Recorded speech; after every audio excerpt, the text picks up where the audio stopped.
আজকে একটা ভিডিও আমার ভাইরাল হয়েছে, আমরা সেনা ক্যান্টনমেন্টে ঢোকার সময়।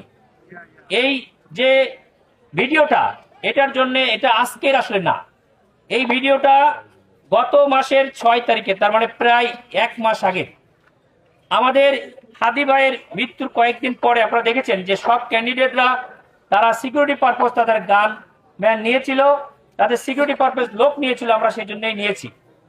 কিন্তু সেখানে ঢোকার সময় আমাকে যখন বলা হলো এই কারণে, এবং হাদি ভাইয়ের মৃত্যুর অল্প দিনের পরেই যেহেতু ঘটনা ছিল, আমরা যারা তার ট্রিটমেন্ট এবং আনুষঙ্গিক তার সঙ্গে অ্যাটাচ ছিলাম, তার মতের সঙ্গে অ্যাটাচ ছিলাম, তার যে আদর্শ ছিল সেই আদর্শ যে আজাদি, এদেশে মানুষের অধিকার আদায় হবে, এদেশের মানুষ স্বাধীনভাবে কথা বলতে পারবে, সে ভিন্ন মতের হতে পারে কিন্তু তাকে দমন নিপীড়ন করা হবে না, সেই ভিত্তিতে আমরা কিছুটা শক ছিলাম।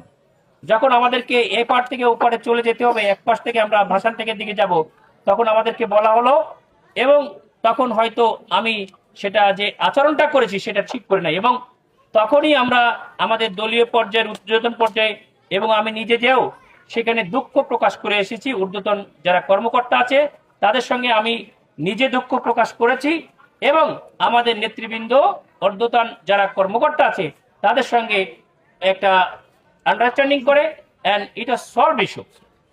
এই ইস্যুটা রাজনৈতিকভাবে আপনারা কিছুদিন আগে দেখেছেন যে বিএমডিসি সার্টিফিকেট নিয়েও আমার একটা ডাক্তার না ভুয়া ডাক্তার, একটা জনতার যে স্রোত, জনমানুষ আমাদের দিকে যে ঝুঁকে আসছে, এটা থেকে বিচ্ছিন্ন করার জন্য এরকম একটা রিউমার ছড়ায় দেওয়া হয়েছিল।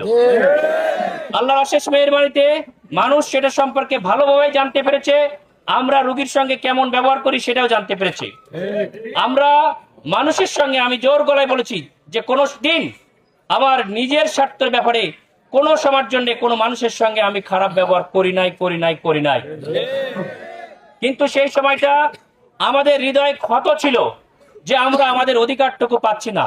সেই কারণে আমরা যেহেতু, তারপরও সেনাবাহিনী হচ্ছে দেশের সম্পদ, আমাদের সার্বভৌমত্বের প্রতীক এবং প্রহরী, তাদেরকে নিয়েই আমাদের দেশ।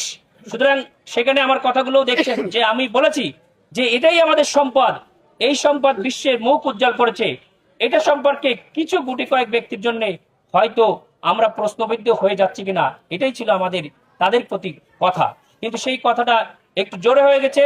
যারা আমার কথা দ্বারা কষ্ট পেয়েছে, আমার দলীয় কর্মীরাও যারা কষ্ট পেয়েছে, আমি তখন দুঃখ প্রকাশ করেছি, আবারও আমি দুঃখ প্রকাশ করছি এই মিডিয়ার মাধ্যমে যে আমার এই আচরণ তখনকার জন্য সেটা ঠিক হয় নাই।